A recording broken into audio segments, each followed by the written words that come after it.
Okay, je vais vous présenter un des personnages les plus fascinants, de ma vie. Je suis sûre qu'il est connu, là, il joue au timide. Je suis très sûre que certains vont le voir, vont dire que mais ça c'est un grand. Je vais faire un tour rapide, hein, je ne vais pas aller très loin. Je vais vous montrer plus ou moins ce que le monsieur a fait. Je vous donnerai son nom plus tard. Donc là, on est venu juste, on cherchait, on voulait manger. On est venu ici rapidement et puis je suis tombée en amour avec l'espace. Regardez. Donc on est entré comme ça et puis regardez le hall. Regardez l'entrée. Puis là, j'ai bloqué en même temps. Je suis du genre, mais je reconnais beaucoup de statues de plusieurs endroits. J'ai vu le Mali, j'ai vu l'Amérique du Sud, j'ai vu l'Europe, j'ai vu le Nigeria, j'ai vu partout. J'ai vu le Cameroun, j'ai vu l'Afrique du Sud. J'ai vu de partout. Donc, du coup, j'étais du genre, c'est un restaurant ou c'est un musée? Donc, on a fait le tour. Après, je dis, bon, je vais rencontrer la personne qui a l'espace. On me dit, oh, c'est un Africain, c'est un Ivoirien. Je dis que c'est pas possible. Et soudainement, on me présente à ce monsieur. Monsieur Porquet Cablan, diplomate. Il se prénomme diplomate, il se dit être diplomate, mais je pense qu'il est plus que ça. Je pense qu'on parle ici d'un collectionneur, on parle d'un quelqu'un qui a une vision très prononcée sur comment l'Afrique peut se développer et avancer. Et on a une conversation assez houleuse là tout à l'heure. Puis je me suis dit, bon, je vais dégainer ma caméra. Ben voilà. Là, il nous a servi un thé. Thé fait à base de fèves de cacao. Ingrid, on est à l'intérieur. Hein? Donc, monsieur Cablan Porquet. Et j'ai dégagné la caméra. Vous me connaissez? Alors, monsieur Porquet, c'est lui qui est à l'endroit en question. Vous voyez, je ne suis restée qu'au rez-de-chaussée. On aura sûrement l'opportunité de monter. Mais en fait, il a dit quelque chose de très important par rapport à l'économie et comment est-ce que les Africains peuvent s'en sortir. C'est un thème qu'on a déjà abordé sur ma chaîne et sur plusieurs chaînes. Donc, en fait, ton point de vue était très intéressant. Merci. Par rapport au café et au cacao. Merci. Et j'aimerais, si c'est possible, que tu le partages avec nous, quoi. Bonjour tout le monde, bonne soirée. Il fait très bon à Abidjan, on vous invite à venir. Alors, juste savoir, l'endroit, on appelle l'endroit comment ici? Le quartier. Le quartier et l'endroit. Bushman. Bushman. Bushman, c'est ma maison que j'ai transformée en hôtel, en maison d'hôtes et en lieu culturel. On est tellement pauvres ici, culturellement. Non, mais la maison est tout sauf pauvre, culturellement. Non, j'ai fait ça parce qu'il y avait un besoin, justement, il y avait un manque. Et puis la condescendance des grands hôtels, quand vous arrivez en jean, oui, on peut vous aider, ça me gênait un peu. Je voulais un endroit où toutes les personnes magiques se sentent bien. Quel que soit qui vous êtes, c'est pas grave, le plus important c'est d'être bien. Bon, vous regardez le langage corporel, hein. Vous savez reconnaître les personnes hors... Cablan, en fait, c'est quoi le langage corporel? Les personnes de qualité. Non, en fait, je voulais que tu repartages avec nous ton point de vue sur l'économie, le café, le cacao et comment est-ce que les Africains peuvent s'approprier cette industrie-là, quoi. Bon, souvent ça partait d'une discussion très simple, c'est-à-dire que pour la Côte d'Ivoire, déjà, ça fait une centaine d'années que nous plantons du cacao. On est le premier producteur de cacao au monde. Nos paysans, qui ont 100 ans d'expérience, sont toujours aussi pauvres. Ils vivent dans les maisons banco, des problèmes de survie. C'est écœurant. Moi, je montrais à ma soeur qu'en fait, faire du chocolat, le chocolat, le cacao, c'était 4 choses différentes. C'est pas la même chose. En plus, c'est arrivé d'être le premier producteur de cacao. Si on est toujours aussi pauvre, ça n'a pas de sens. Je veux dire également que c'est avec 6% de la chaîne de valeur, donc les fèves, qu'on a construit la Côte d'Ivoire. 6% de la chaîne de valeur, c'est ridicule. C'est-à-dire qu'on se contentait pendant des années de vendre des fèves, comme des singes. Grappillage, chasse-cueillette. Mon président, il y a une anecdote sur mon président Feu-Boigny qui disait que vers la fin de sa vie, c'est très philosophe, il appelle sa sœur, qui s'appelle Mamie Fété, en lui disant, Fété, grâce à la fève de cacao, j'ai construit la Côte d'Ivoire. Le Mali, le Niger, le Burkina, tous ces pays nous envient. Mais nous ne sommes pas encore présidents de ce pays. Je sens que les combats sont pas encore terminés, que je suis encore le simple président du syndicat agricole africain, parce que les combats continuent toujours. Sa le répond, Soleil, Dia, je son frère Soleil. Soleil, je t'avais dit que, avant de fêter l'indépendance, il faut savoir ce que c'est que la dépendance. Les Blancs ne dépendent pas de cacao. Les Blancs dépendent du chocolat. On s'est trompé. C'est magnifique. Est-ce que vous saisissez la différence même? C'est quoi la différence entre le cacao et le chocolat? Ben écoute, j'ai la réponse, bien sûr. Voilà. Non, c'est-à-dire que le cacao, c'est ça qui nous donne notre économie. Le chocolat, c'est ce qui est dans l'ADN des Occidentaux depuis 600 ans.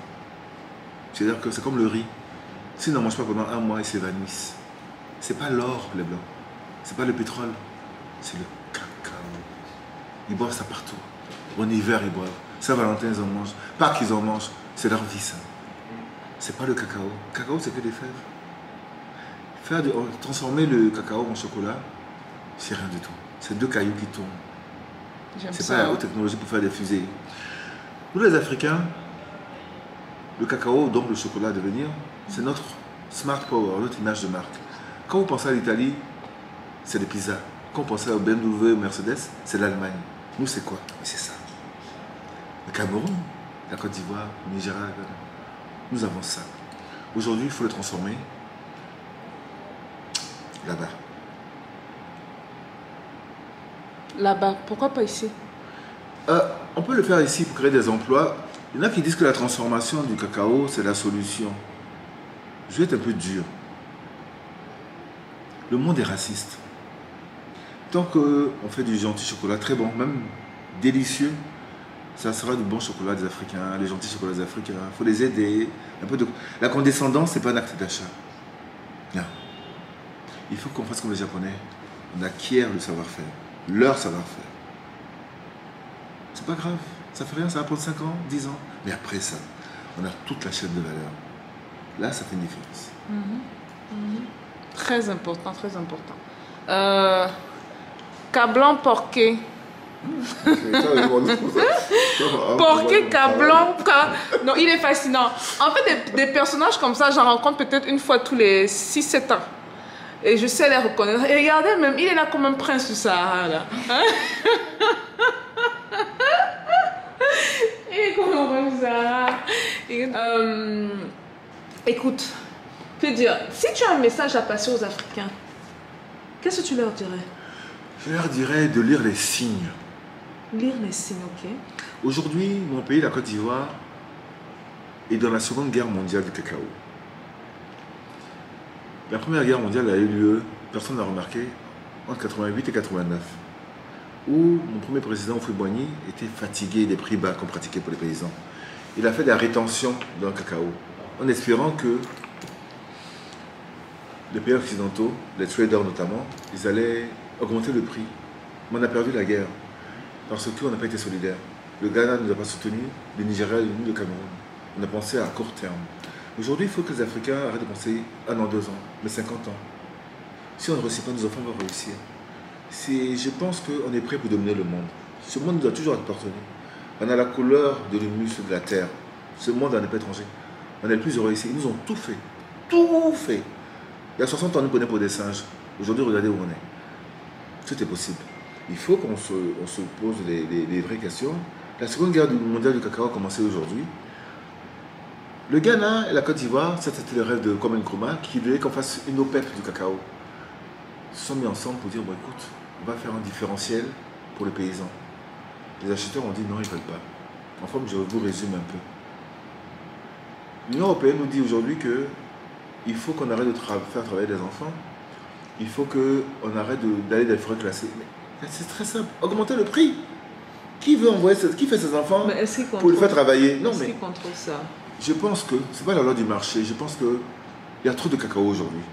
Il y en a trop. Donc si on a trop, le prix s'en ressent. Dès qu'on a atteint la Côte d'Ivoire, on produit 2 millions de tonnes, c'est trop. Dès qu'on a atteint 1 million de tonnes, c'était déjà trop. Il faut revenir à moins de cacao, mais mieux de cacao. Et le transformer. Pour les suppositoires, c'est le beurre de cacao. Le meilleur cicatrisant au monde, c'est le beurre de cacao. La pharmacie, c'est le beurre de cacao. Il y a mes cousins américains, là, ils prennent du coco butter. C'est une beurre de cacao. On peut le manger, en fait, tout ce qu'on veut avec. Il faut en consommer, mais surtout, mieux le vendre. Et toute la stratégie repose dedans. Mieux le vendre. Il faut qu'on arrête d'être des touristes, le pays des Occidentaux. Il faut qu'on possède des pays, il faut qu'on les achète. Quand j'ai dit que tu es quelqu'un qui aime l'argent, tu me dis non. Ce sont les gens qui ont l'argent qui parlent comme ça. Pour acheter un pays, il faut le cap, il faut l'argent. Voilà. Pour acheter ça. Bonsoir madame. Bonsoir madame. J'ai une question un peu sensible. Donc, par rapport à travailler ensemble. On a parlé de ça tout à l'heure, qu'il faudrait qu'on travaille ensemble et tout. Est-ce que toi tu es sur un projet de cacao présentement? Ou est-ce que tu aimerais te lancer dans un projet de cacao? Je suis déjà dedans. Tu es déjà dedans. Est-ce que il y aurait, par exemple, aurais-tu besoin d'aide, pas financière bien sûr, parce que bon, écoute, c'est pas en manque du tout là, mais d'expertise ou que sais-je pour travailler ensemble, parce que j'ai beaucoup de personnes qui suivent la chaîne qui sont de la diaspora, la plupart sont de la diaspora. Comment est-ce que on peut aider? Comment est-ce on peut aider justement pour évoluer ensemble dans ce sens? Comment, Ingrid? Ou participer pour ceux qui veulent. Participer, je préfère. Participer. On n'a pas besoin d'aide pour le cacao. Le cacao se vend tout seul. Comme je vous ai dit tout à l'heure, depuis 600 ans, c'est dans l'ADN des consommateurs. Ce n'est pas un nouveau produit comme les choux, les laitues. C'est de leur sang. C'est dans leur sang. On n'a pas besoin de beaucoup d'efforts. En termes d'aide, que les gens se posent des questions sur eux-mêmes déjà. Que chacun de son côté travaille. Pas besoin aujourd'hui Le marché est tellement vaste. Certains racontent que le marché du global du cacao est 10 fois le budget de la France. Il y a à boire, à manger dedans. Posez-vous des bonnes questions. Voyez où ça ne va pas. Et puis, commençons. Une hirondelle ne fait pas de printemps. Je pense que si tous ensemble on se met, il y aura une synergie d'action, d'unité, de dynamique. Et ça se fait tout seul. En ce sens-là, tous les pays ont le même problème. Cameroun, Nigeria, Ghana, Côte d'Ivoire. On nous a circonscrits à la plantation.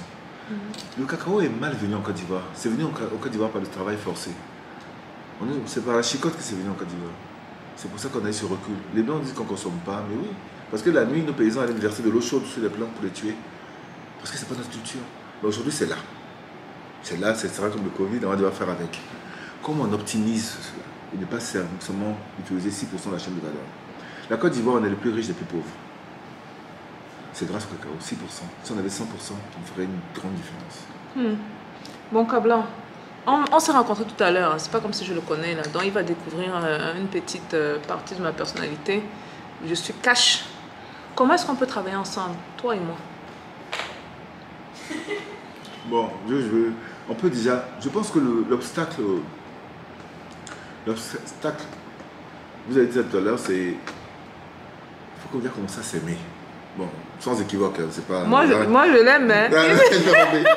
Non, mais c'est sérieux. Je suis pas sûr qu'il m'aime là. Voilà, c'est-à-dire que c'est très récent, cet amour de soi-même pour les Noirs. C'est vrai. On a des Miss Monde aujourd'hui, on est fiers de nous. Aujourd'hui, on a vu qu'on meurt moins que les autres, on est fiers de nous. On apprend à s'aimer. Aujourd'hui, tous les jeunes, là, ils rentrent chez eux. Ils ont un chez eux. Ça commence. On apprend. Maintenant, je pense qu'il faut faire un peu comme nos frères chinois et indiens. Quand les Indiens ont quitté la Silicon Valley, qui sont rentrés en Inde, vers leurs frères qui n'avaient pas voyagé, ils sont restés humbles. Ils sont venus, ils ont fait doucement, ils ont travaillé ensemble. Aujourd'hui, voilà l'Inde. Quand les Chinois sont partis du 13e, de leur Chinatown, ils sont rentrés en Chine, vers leurs frères au pays qui n'avaient pas voyagé, nous, depuis 30 ans, on a une plaie pour nos frères. Quand on va en Occident, surtout en France, on vient avec beaucoup d'arrogance, beaucoup de malin, et c'est horrible. C'est vrai. On ne peut pas coopérer. Je pense qu'il faut commencer à gommer tout ça et ça se fait tel qu'on est. On dit aux Blancs là-bas qu'on est africain, mais ici on n'a même pas accepté. Tu parles un peu, tu grassais, tu chocois un peu, les gens te rejettent ici. On t'est nulle part finalement. Les Blancs ne t'aiment pas, tes parents te voient de bas ou d'en haut. Je pense qu'il faut arrêter tout ça un peu. Je vous remercie. C'est la fin pour lui, hein, quand je vous remercie comme ça. On va continuer la conversation. Je me suis dit que c'est très important de partager avec vous, désolé, de partager avec vous son point de vue. Je l'ai trouvé très intéressant, passionné. Vous savez que j'aime la passion. quelqu'un pour qui vous pouvez sentir que l'Afrique bat dans son cœur. C'est très... Amen. Amen. Amen. Que l'Afrique bat dans son cœur. Et donc, on a besoin de personnes plus passionnées comme ça. Si vous voulez connecter avec vous, il faut venir ici. Hein. Bushman. Les Ivoiriens qui suivent la chaîne là. Bushman. Si tu as une affluence ici dans quelques jours, ne te plains pas. Je vous attends. Les bras ouverts. Les bras ouverts. Je ne sais pas ailleurs, mais ici, c'est chez vous.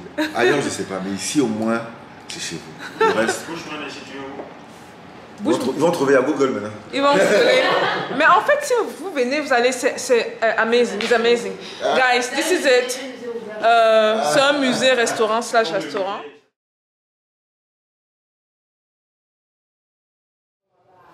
Bon, on va faire rapidement, Ça, c'est toujours le premier étage. Après, voilà. On va monter.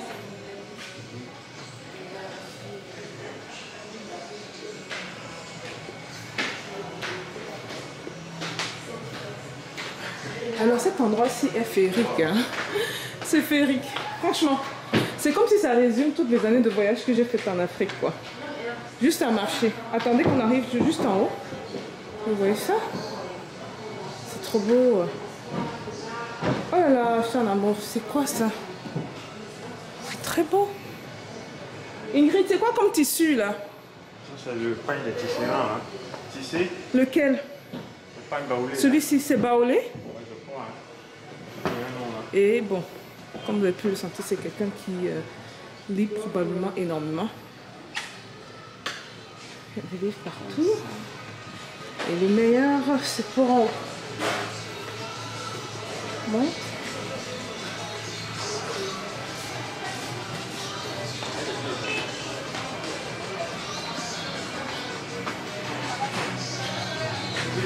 Regardez comment c'est beau. On arrive en haut là, où on mange. Donc je ne vais pas filmer au fond parce que pour respecter l'intimité des gens. Mais en fait on va aller de l'autre côté. Je vais juste mettre la caméra sur le côté pour ne pas filmer les gens. Ok. Sur la droite en fait il y a plein de monde assis qui mange. Donc on va respecter leur intimité. Et tout au fond, on va visiter les toilettes. Vous allez voir les toilettes.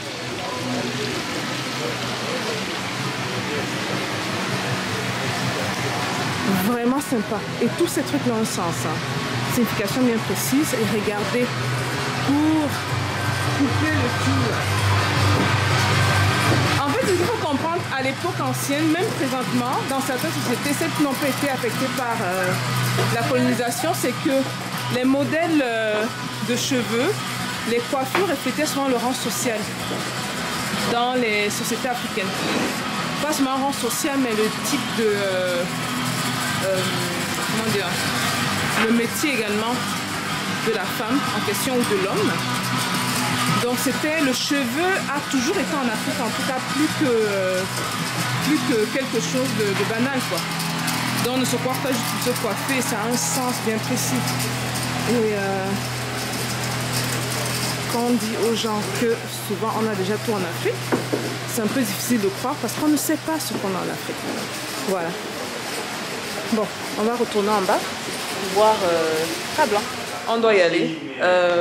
C'était inopportun, on ne s'attendait pas à ça du tout. Là. Donc j'ai dégainé la caméra et voilà. On se dit à plus tard. Peace out.